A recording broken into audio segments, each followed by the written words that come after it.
Hello, New Zealand. We are straight into it. There we go. We're so excited about this news that we haven't even got the intro. But look, here it is. Breaking news. Puberty blockers have been banned by the government. Incredible decision. It's something we've been campaigning on for a long time. Simon, welcome to Breaking News. Initial reaction? Oh, look, long time in coming. Overdue, I would say. But great that it's finally happened. I'm actually reading the press release again here and getting my head around it. It's exceptionally good news for children and for families. And look, kudos to the government, to the cabinet, for signing this off. Okay, just tell us a little bit about the mechanics before we go into the background of this. And for it to be passed from cabinet, this means that they would have had to get the agreement of National, ACT, and New Zealand First, which means Winston Peters, David Seymour, and ACT, who voted for the conversion therapy law unanimously, and National as well. So that's correct, all three parties in the coalition have signed off on this decision. Yeah, we don't know all the internal machinations, but since that evidence brief came out from the Ministry of Health all those months ago, and we'll talk about that because I know Bob, we were very involved in talking about it and to them. But long and short, there's clearly been work happening since then, and this has clearly gone to cabinet. And you're dead right. The cabinet has passed it. That's 20 members of parliament or 20 ministers. If you look at their voting record, actually an array of views into this wider space of gender and identity, and all three parties, because from what I can see, there is no indication that any of the parties, be it National, New Zealand First or ACT, have used their agree to disagree principles. No. So this is good news not only again for children and families that puberty blockers are being banned, but it's good news that three political parties said we agree, and so it looks it'll be unanimous coming out of cabinet. I'm sure I will add this: cabinet decisions are by consensus, and once a position is reached, everyone has to abide by it. So look, I'm speculating here, Bob, but I suspect there'll be one or two ministers aren't happy, but too bad for them. The children will celebrate. Oh, I will come back to that because I'm pretty sure there'll be some dissent coming out of cabinet, and I might highlight one of those. But just before we go into the background, look, there has been some noises, firstly from ACT when the regulations sort of tightened things up a little bit at the end of last year when they were still reviewing it. ACT said that, as I said, despite the fact that they voted en masse for the conversion therapy law to criminalise counsellors and medical professionals and parents who want to affirm the biological sex of their children, despite them voting for that law, criminalise, they're suddenly saying, well, no, actually puberty blockers is problematic. And also found this clip of Winston Peters, who has been strong on this issue, credit to him as well. This was just from their AGM earlier this year, and he made these comments. We continue to fight against the use of puberty blockers in children.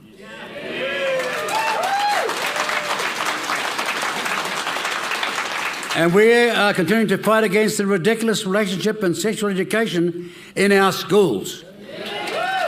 We need education. Okay, so lots of support there. But credit where credit's due, the Minister of Health, Simeon Brown, he's taken the lead on this. I see the media release came out from him. I saw on Twitter, and apologies for looking away at various times, but he posted a tweet almost immediately. The media release came out.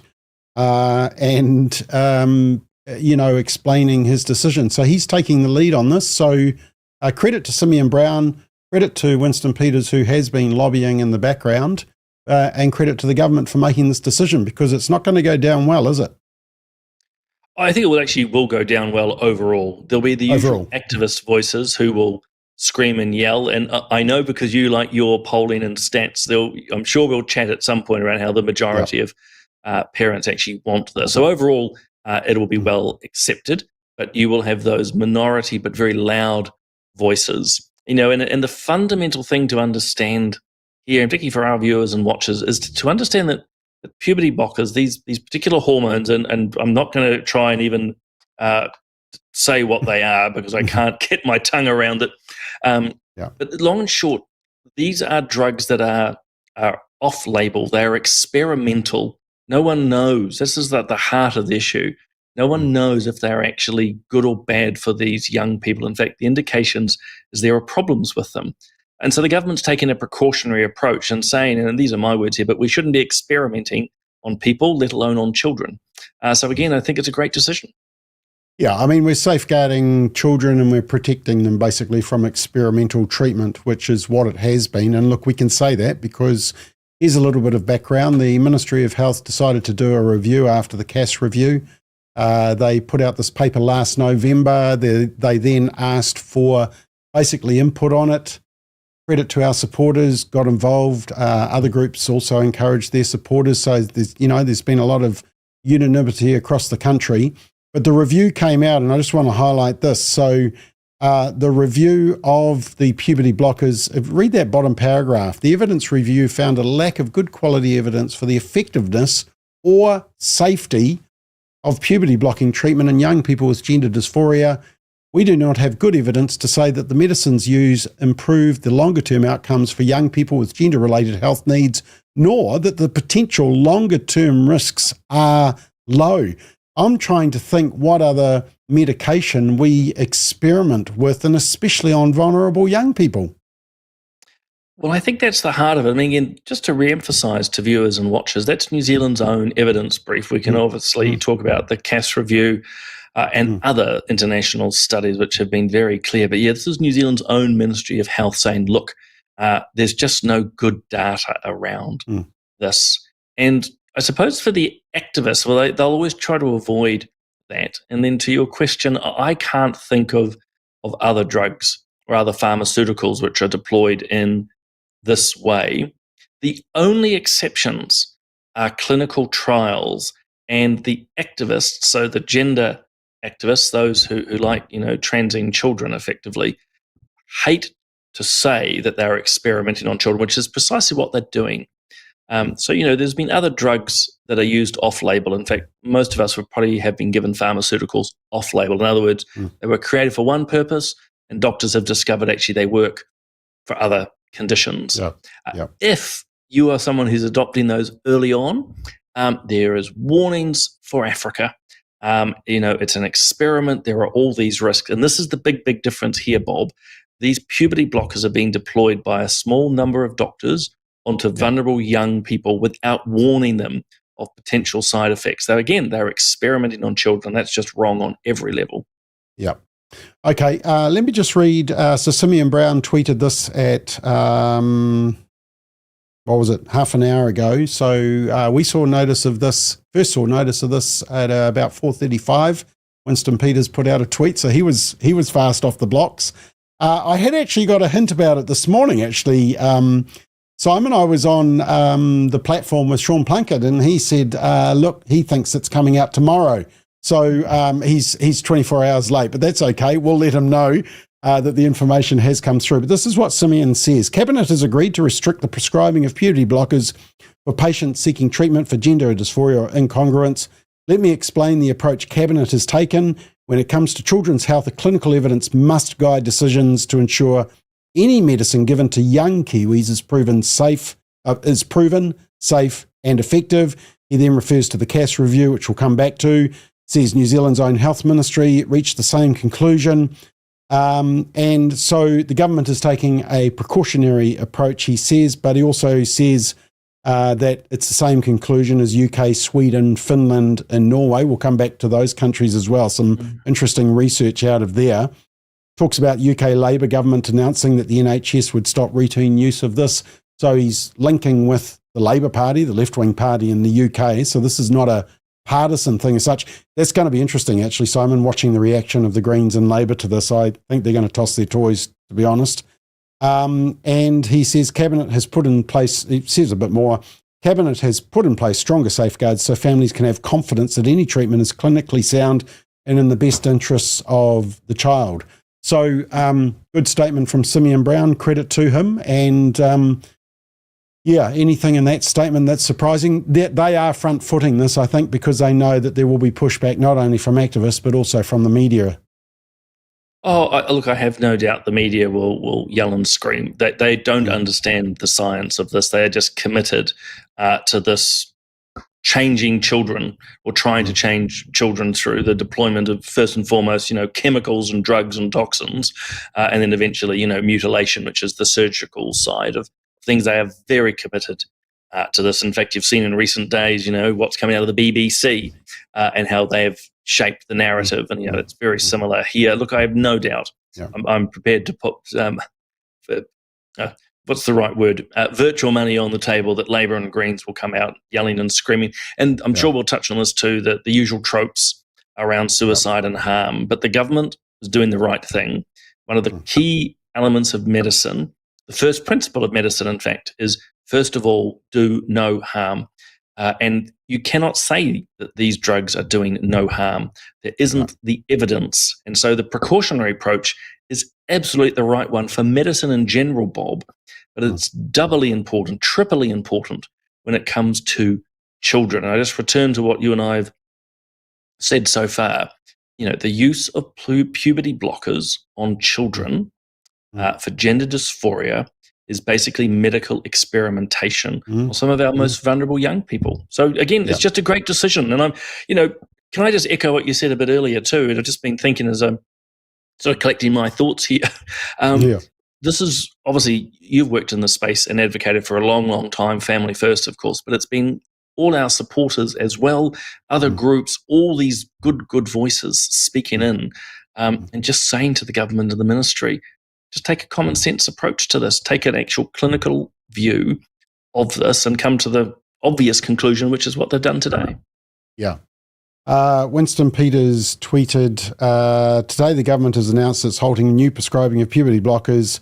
New Zealand First was the only party that campaigned around the country about stopping the use of puberty blockers. We never stopped fighting to make this happen.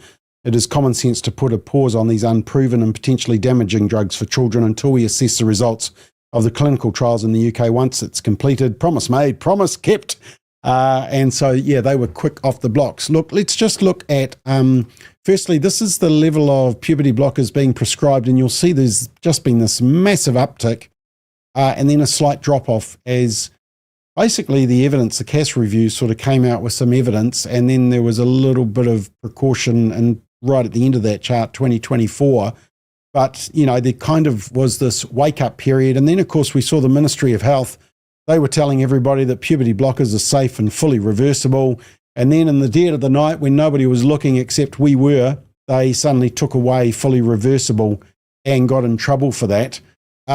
This is what Hilary Cass said when the CAS review was released around basically the lack of solid evidence. Buying time to think, no evidence that it does. Helping you pass in adult life, well, potentially if you have them very early in this very narrow group, but most of the young people are presenting too late for that. So. Improving their gender dysphoria, their body image, no evidence for that. Improving their psychological well-being, weak positive findings in the original Dutch study, not replicated, and in fact in the UK study some people got worse. Yeah, so that really backs up exactly what, of course, the Ministry of Health published in their document as well.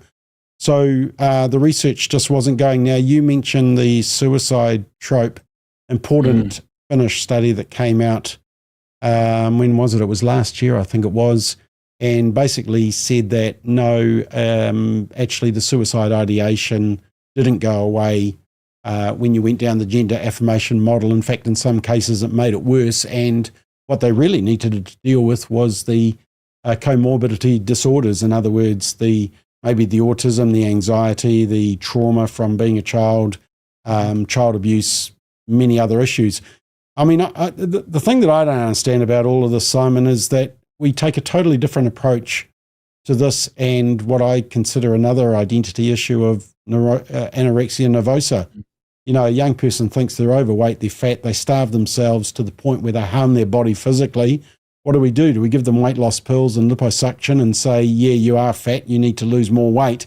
Or do we get them into counselling and heal their mind? And yet when a young child turns up and says, oh, well, I was born a girl, but I'm a guy, or vice versa, we affirm the delusion. So this whole ideology has been struck quite a significant blow today, hasn't it?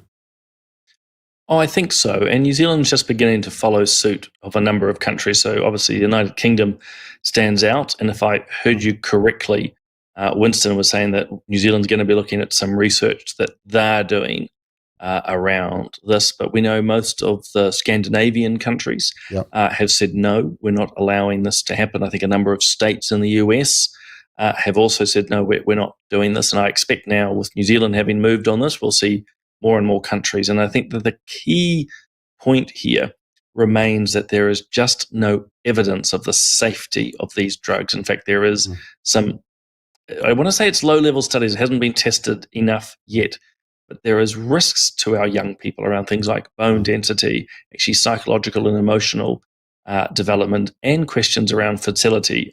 I want to underline for people to understand there is not at this point strong evidence that those things are absolutely always going to happen. It's low level. But the key point is that we do not know these drugs are safe. And we just come back. I know it's sort of repeating. I apologize. But, the safety of our young people, the most vulnerable. And we do know that people with gender dysphoria are very vulnerable. The idea that you would engage their vulnerability by giving them experimental drugs is beyond belief. And I think actually that graph you just showed a bit earlier, the drop-off of probably some of those doctors who've just got a little bit of a conscience, reading the data and going, we're going to pull back, because that surge is ridiculous and it is socially driven.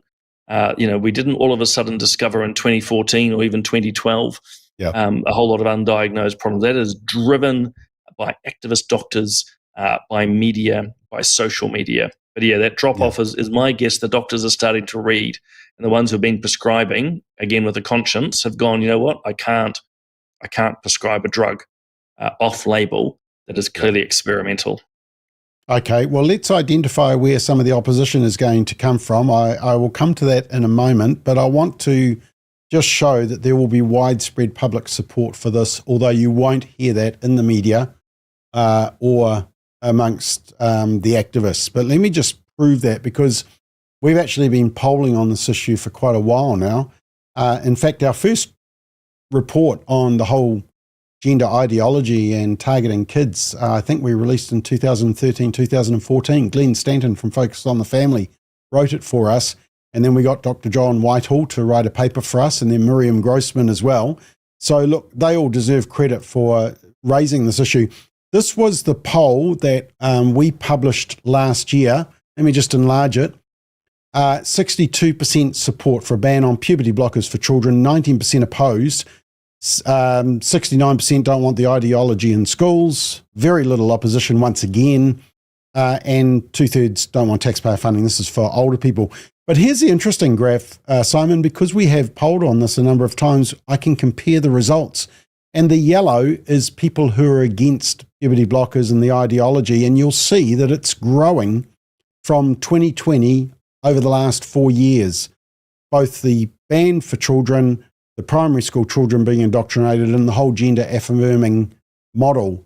And the black is the disagreeing with, or, supporting the gender ideology, significant decreases. So the public is definitely on board with this. And I guess, you've been in politics 12 years, the government would have dipped their toes in the water. They would have tested, they would have been checking some of this polling, wouldn't they? They would have been picking up on the chatter. But I think it's also symbolic of what we're seeing across not just New Zealand, but many Western countries, the disconnect between what the public are thinking and wanting and where the politicians are at. And so, the New Zealand public have for a long time now been saying, we don't like puberty blockers. That's not the appropriate way to engage our young people.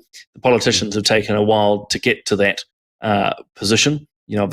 Obviously mentioned Winston Peters campaigning on it 2 years ago, which is why he's clearly very thrilled and seems to have been out of the gates. He's the Minister of Racing too. He was out of the gates very fast.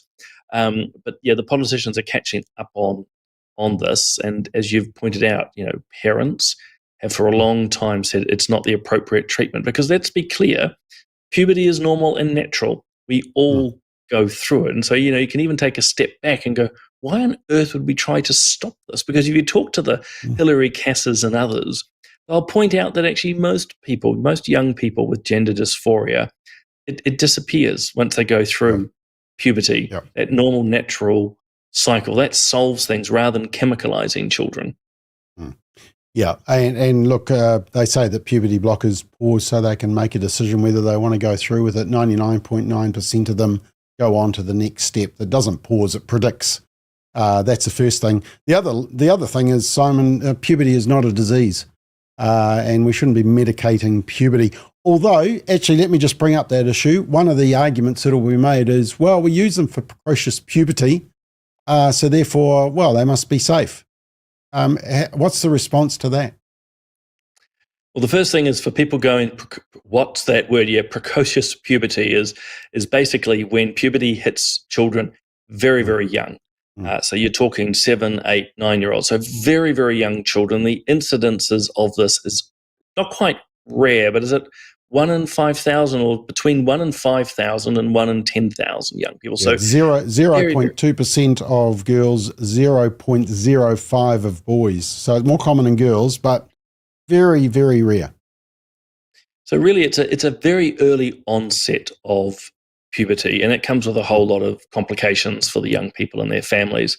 The difference between that's the first thing. Secondly, there's been quite a bit of research around this. So the use of puberty blockers for precocious puberty have not seen any major problems or issues. So things like the bone density and so forth, and the children end up going through puberty and no fertility issues and so forth. So yeah, what you're going to see is the activists say, well, look, you give these puberty blockers to those young ones, why not to others? And the difference really is twofold. Puberty blockers for gender dysphoria are deployed later on, so 12, 13, so later into the start of, their later age. And secondly, they're deployed for a longer period of time. So for precocious puberty, they might just be a short time, just to delay puberty, where puberty blockers, again, the child is older and the use of the pharmaceuticals is much, much longer, which is why there are concerns, and as I say, some early research indicating that there are problems with its use there. So it's a very long way of saying I don't think they're comparable. Yeah. Okay, actually, I was interested to see Helen Joyce, who was just in the country. She calls the drugs puberty blockers child abuse, which I think some people would compare it to because of their experimental nature and admitting that their effectiveness and safety really hasn't been established. Where is the opposition going to come to this decision? Well, I can tell you one place it's going to come from is the Children's Commissioner. This was her response to the recent inquiry around puberty blockers. Let me just enlarge that. The process for decision making about safe use of puberty blockers for children and young people should prioritise hearing directly from the kids and those who have lived experience of accessing puberty blockers. And their point number C, do not introduce additional regulations. So the Children's Commissioner is going to be very upset. The other person that I think is going to be very upset is a person that I think is in Cabinet, Simon, and that's Matt Ducey, who many people have been concerned about what he said during the conversion therapy law. Now, he's the Minister of Mental Health, ironically, but this was his comments during the conversion therapy reading. I also stand here as someone who's a proud father of 2 young children, a boy and a girl, and I do look forward to celebrate their sexual orientation, their gender identity that they will decide, and someone who grew up. Whoa. So is he in Cabinet? He is. I think he's the 20th ranked. So he's in Cabinet, but the lowest ranked. And that's just a statement of fact, not making any other statement. Look, I suspect, I don't know, I'm just sort of speculating, but I think you're right. He won't be happy. He's been very committed to this, unfortunately. And again, it mixes things up because actually, if someone has gender dysphoria, we can still engage that young person. We can still support them in different ways. We would say clearly that we need to actually heal that dysphoric dynamic to say, actually, you need to reconcile your identity with the biological reality that you have. I think the Matt Duceys and other activists like the Child Commissioner are deliberately confusing children, which is abusive in itself. But you also don't need to pump them full of chemicals and drugs. And again, you're right to point out that if they start on puberty blockers for gender dysphoria, it's like a conveyor belt. They are then pushed through into cross-sex hormones and eventually into surgeries or mutilations, to use the ethical term. Yeah. But yeah, they don't have to take the puberty blockers. They can still have their gender dysphoria and talk to people, and we try to help there. So again, you don't need to chemicalize the kids. But look, that said, Bob, he's in cabinet, and so he's bound by the decision. But I think watch this space to see if there is any sort of, I don't know, little comments or side remarks that come. And it could come from a couple of other ministers too who've been sort of committed to this. But they've clearly either been brought round with the evidence or the wider cabinet said, no, well, they've clearly said, no, we're not doing this anymore. Okay, I did just check the news for this. I thought they would be all over it because they were all over an announcement Winston Peters made about an hour before about new Cook Strait ferries. So that's been reported, but I can't see any late stories on this, which I'm surprised at. This is an interesting aspect to me. Oh, I just want to say this was a recent one in One News. So Read News is government funded, so you're paying for this, by the way, team. And they had this is their spokesperson, so that always is a good start, isn't it? Government's puberty blockers decision holding up life or death health guidelines. This is the old trope about, kids will commit suicide. It's disgraceful, and it's used on parents to basically say, do what your kids want them to do. Otherwise, suicide is mentioned. I mean, imagine if we said that about every decision that kids made, use that trope to threaten parents. It would just be chaos. But so the media is going to push back. But I was amazed how silent the media were when the new curriculum came out for relationship, sexuality and education, which had removed all the gender ideology. And I mean, the media has been silent as. So I'm wondering if they're going to be silent on this issue as well, which makes me highly suspicious. I don't think they will be. I am confused around the RSE stuff. I don't fully understand. You and I have talked about that a bit. I don't fully understand it.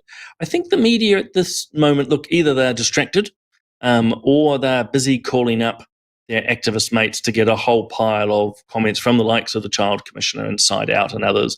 And you've nailed it. I have absolute confidence that it will be the suicide trope. And I think people need to understand. I mean, Helen Joyce said it to me the other day when I was talking to her. She said, it's just a lie.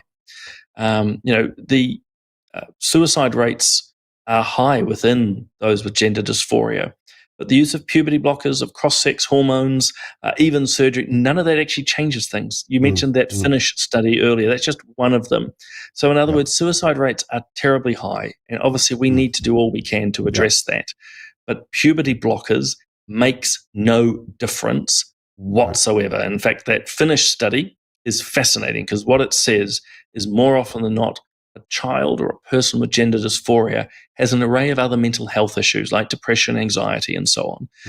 Heal those and the dysphoria disappears. Now, you and I intuitively know this. I think most parents and people intuitively know this.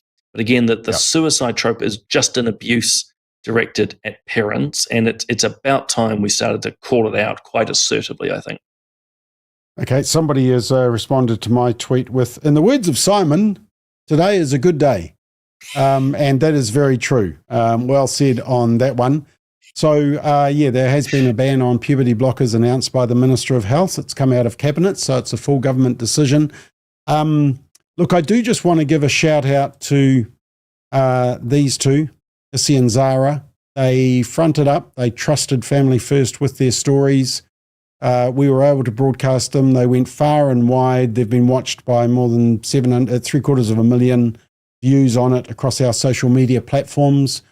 And, they're two Kiwi girls who have been a victim of this gender ideology, have the scars, have the consequences of it, and yet fortunately we're able to walk away from it. Last year, of course, we had Chloe Cole in the country, and she spoke up on the issue. So Look, I just think there's a big celebration for young people. We're safeguarding kids and we're protecting minors from experimental treatments. But yeah, shout out to these two, because if they were going to introduce a law around this, it's a regulation obviously, but if they're going to introduce a law, I'd want it called the Issi-and-Zara law, just to acknowledge them speaking up. And I'm pretty sure there will be other stories around in this respect. Now, Simon, one thing I did just want to ask you about is I noticed in the media release that it said it was banning them from now for new patients. What about existing patients? Is it just going to be, right, no more puberty blockers, cold turkey? They won't do that, will they? That you'd never go cold turkey on any drug, no matter what it was, would you? No. No, look, I mean, my understanding, talking to some specialists in this field, that you can actually be weaned off puberty blockers pretty quickly. You're not on a methadone program or antidepressants. That takes a bit more time. You could literally stop right now, and there won't really be any harms. Obviously, puberty will kick back in. It's a pretty aggressive part of growing up, as we've all been through. Yeah, I think though the government's made a fairly important distinction to say, look, we're going to allow those already on them to have that managed through that existing medical pathway. So, it's a ban, if you will, on new people seeking treatment around gender dysphoria. If it's existing, they're allowed to continue. And I suppose it's fairly tight and tidy for a government. Better just to be focused on moving forward rather than trying to go backwards. But the second element is, look, there is an existing relationship between the doctor and the patient. And it's probably, I'm no medical person, but it's probably better managed that way. But the third part is, I think, quite important. This regulation by government is sending a signal into the medical fraternity of what the government believes is not an appropriate treatment. So it's not an instruction to those doctors currently prescribing puberty blockers to their patients, but it is a strong signal to them that they should be very, very cautious about this now. They will be directing them in many ways back to the evidence. And maybe I'll just push this out here, Bob. There is a chance that if doctors continue to prescribe these drugs, I better be clear, this is not what Cabinet's saying, but if these doctors are prescribing off-label drugs, government and others are saying, look, be very cautious around these, and these doctors keep pushing it, and further evidence comes out of their harm, those doctors are exposing themselves significantly. So I think it's the right balance. And I think as well, as long as the government's able to make sure that there's clear guidelines, clear explanations, not only for people exploring around gender dysphoria, but those existing patients as well. Hopefully there's going to be some resources there so people can understand why the government said what it has. Yeah, and look, perhaps I can just mention that we did commission some legal advice, which wasn't cheap, by the way, but we did commission it because it was that important, and submitted that to the ministry and to Minister Matt Ducey around this issue. And, especially I thought the bit that really got to me was, how can a young person who's 12 or 13 or 14, and when I interviewed Zara, that was the exact impression that I got, how does someone like that understand that as a result of the medication they are taking to basically enforce their fantasy, they are possibly going to be sterile, they're going to have bone density issues, that, the damage that is done, the voice changes are not going to be temporary, they're going to be permanent. And kids at that age, I mean, as they admitted to me, they're not thinking about it. They just don't want to be what they are. And so there's no consent, and consent's a really important issue. So I'm hoping that when we sent those legal letters, there was a little bit of a white-faced panic in both the ministry and amongst the minister and ministers, realizing, hey, this could all backfire because this is very experimental, and we're dealing with kids here. Would that be a fair summation? Oh, I think so. There's a real chance of negligence here, or cases of negligence. So there are real legal repercussions here. Look, I suspect we'll find activists will try to find some sort of judicial route. Yeah. Others will go off to court to try and challenge this on some human rights front, a bit like the Child Commissioner's absurd statements that we should just listen to the children around this. Not the doctors and pharmaceutical companies and others. No. Let's listen to little kids and what they want. But it's interesting you mentioned consent because, of course, a lot of the activists in this space are all about consent all the time. Consent.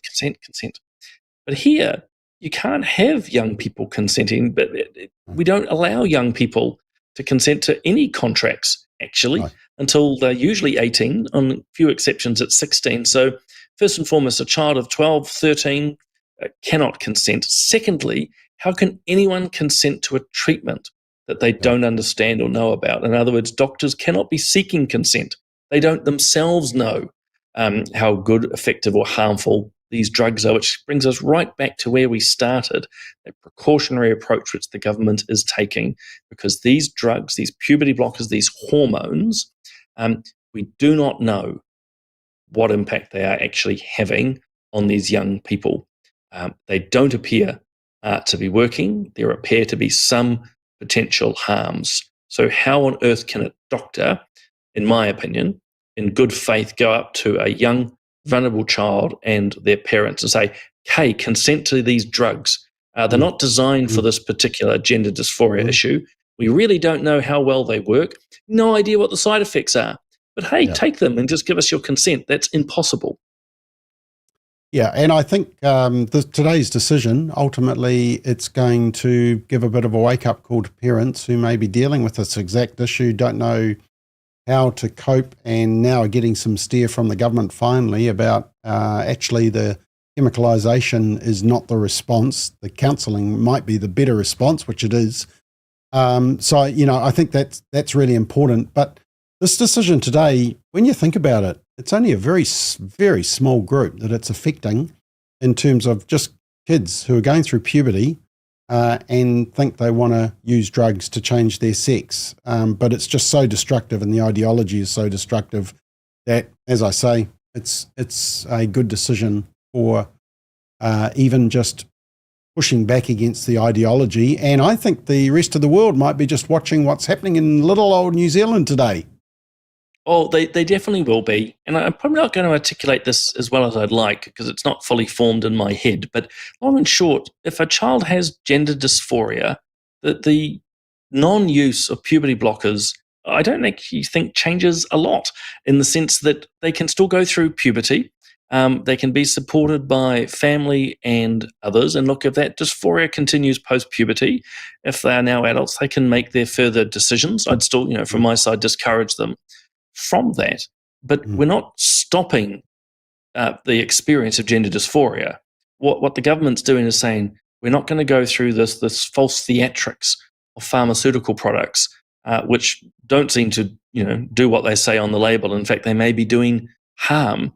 So, this is why, again, it's just a sensible decision. Again, I see in the press release they talk about the precautionary approach. And that's what it is. It is precautionary. They're doing this, again, I think it was Winston you mentioned, said that they're looking at some study overseas. UK study. I suspect, like you, it'll come back and say, actually, again, there's no evidence puberty blockers is working for gender dysphoria. In fact, there's risks. But what if it came back and said something else? Well, then the government will respond accordingly. But that's what you expect of governments, to be cautious. And I keep saying it, doubly and triply so around children. Yeah. And look, there's no research that would change that perception around that has come out of Australia, the UK, the Nordic countries, the Scandinavia, the Europe, even the US. If anything, it's going in the other direction. The issue now is actually all the research is supporting that this is a dumb decision to chemicalise our kids. We didn't have that before, so all we could do was go on the ideology and being nice to kids. Now we've got the actual scientific results. So, okay. Any final comments? I just like what you just said there, actually. Really what's pushing this is ideology, not science. When you hear the Greens and others, I'm sure they'll start parroting. They want an evidence-based approach. They're lying because they're not looking at the evidence. It is becoming quite comprehensive. New Zealand is certainly not a leader in this space. We are following a number of other countries, but I would say a number of countries that have not yet ban puberty blockers. We'll look at the fact that New Zealand has done so and go, oh gosh. So I think that will be quite, another one. But again, it's based on a growing body of evidence. And, the fundamental thing is just, let the kids go through puberty, wrap all the support you can around them, but you don't need to dose them up with an experimental drug. And as you've often pointed out, Bob, it's a conveyor belt. You're not actually helping your child. You're not reducing the suicidal ideations. It's not doing what people say. But the only last thing I'd say, because I talk too much, is really a big thank you to the Family First supporters, and to you, Bob. You've pushed this again. That's amazing in itself. People, are making a difference, and there's a lot of other groups and individuals out there. Too many to name, and if I was to start naming them, I'm sure I'd drop one or two off. But there's been a number of groups and individuals that, we've, Family First has stood alongside, and they've stood alongside us talking into the space. So I can't change my background to red hearts, but it is a great day, and a great day for our young people. Yeah, we'll have a celebration, and I do want to give a hats off to Issy and Zara for their bravery and just the impact they had on our conference, which I think gave a lot of backbone to the delegates that were there. And also, for example, Dr. Gillian Spencer in Brisbane, who Gordon, our cameraman, and I went across and interviewed. Have you interviewed Gillian online? No, seeing that you had, I've not done so yet. I might give it a few more months, but I'd love to chat to her again. Yeah, so I mean, she's been suspended, and so basically her career's on hold, basically because she would not prescribe puberty blockers because she acknowledged the risk, and that's how harmful the ideology is for medical professionals. Anyway, I think we're probably going to discuss this a little bit more tomorrow night on Political Playback. So, and we'll see if there's any media coverage on this. The breaking story on media is actually about police staff being investigated over inappropriate content. So you never know. This whole issue may just disappear into the never ever land, and kids will just be protected, and the media won't toss their toys. And actually, that wouldn't be a bad thing, would it? I love your optimism, Bob. No, I'm putting my money on bigger stories tomorrow, where they will roll out basically activist after activist saying how terrible this is, repeating the usual lies, and they might have one voice that says it's a good thing, but they are calling as we speak all their mates, and they are just pulling together what will be a hit piece on the government and, again, the false narratives. And I can just keep encouraging our viewers and listeners to know that pretty much all the activists say is wrong. It's false. The Cass report, the Ministry of Health's evidence brief, that Finnish study. Was it a Swedish study? Look, study after study tells us the right Texas. decision. Yep.